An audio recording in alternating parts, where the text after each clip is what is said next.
الكهف أو ما يسمى بالمدافن التي تعود إلى العصر البرونزي، قد استخدم لغايات الدفن في القرن ال23 قبل الميلاد. تتواجد مثل هذه المدافن في العديد من مناطق عمان، وغالبا ما تحتوي على أكثر من قبر واحد، كما هو الحال في هذا الكهف الذي يتضمن عدة قبور محفورة في الصخر الجيري، حيث يوجد بداخله عدة حفر تم تحويلها إلى مدافن، ويرجع إلى ما يقارب 4000 سنة.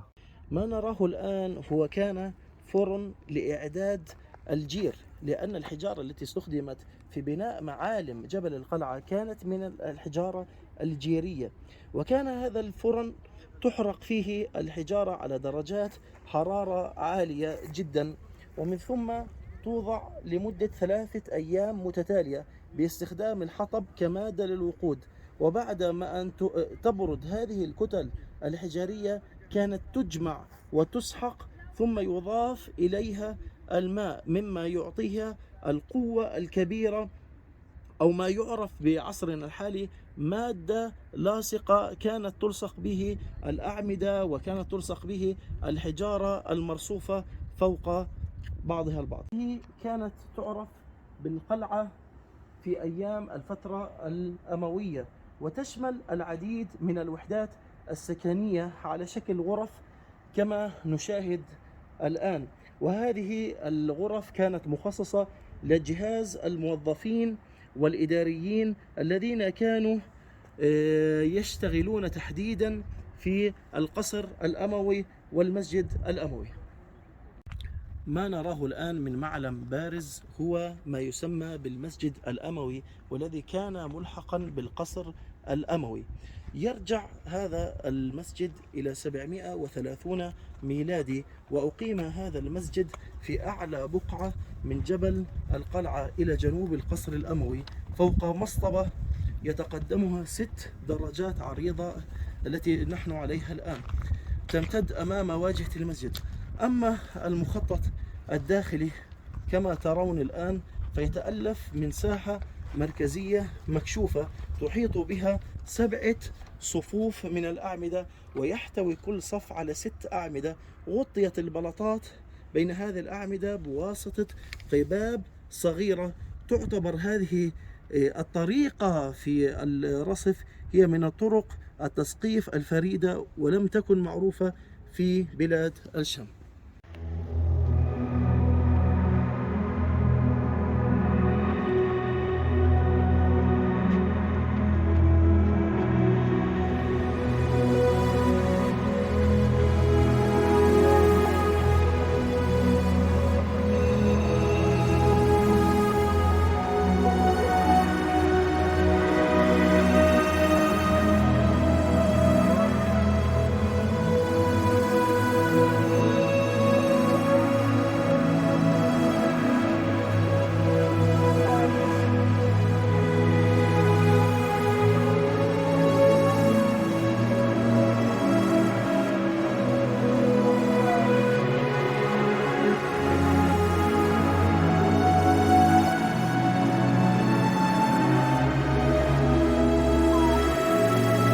زلنا مستمرين متابعين في موقع جبل القلعة، وتحديدا في المتحف.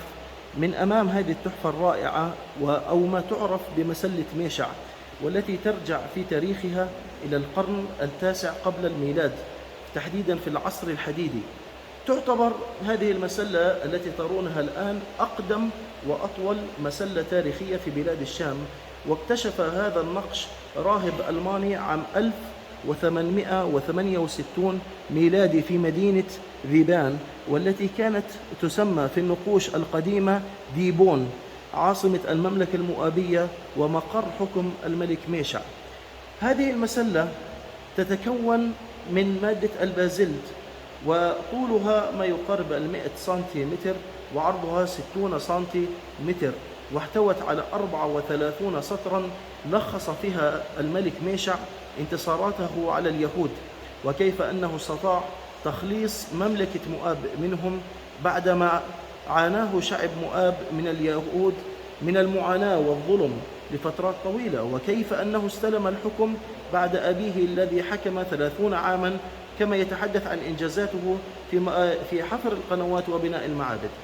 مملكة مؤاب التي ترأسها الملك ميشع كما ذكرنا مشاهدينا امتدت من شرق البحر الميت وامتدت باتجاه وادي الموجب شمالا وحتى وادي الحسا جنوبا. أما بالعودة إلى اكتشاف المسلة، فعندما علم القنصل الفرنسي باكتشاف الراهب للمسلة جاء ليشتريها بمبلغ،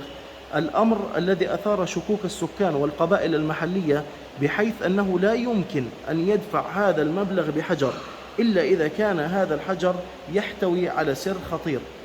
وفق اعتقاد الأهالي، مما عملوا على حرقها وسكب الماء البارد عليها، مما أدى إلى تكسيرها إلى أجزاء ظنا منهم أنها تحتوي على ذهب، إلى أن النتيجة كانت عبارة عن صخرة صماء. هذه الصخرة وبعد تفتيتها وتكسيرها استطاع الفرنسي أن يجمع هذه الأجزاء المكسرة وانطلق بها إلى فرنسا ليعيد ترميمها ووضعها في متحف اللوفر في فرنسا. ما يميز الملك ميشع والذي ترتبط فيه القصة الأردنية التراثية أن الأكلة الأردنية المشهورة في الأردن وهي المنسف ترتبط وفق الروايات التاريخية بالملك ميشع، حيث كانت وفق النصوص التوراتية يمنع أكل اللبن مع اللحم،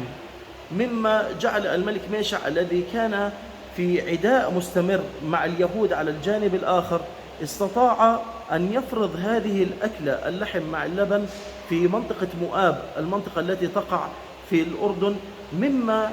جعل الملك ميشع ينسف المعتقدات اليهودية وجعلها أكلة رسمية تراثية في مملكة مؤاب في الأردن.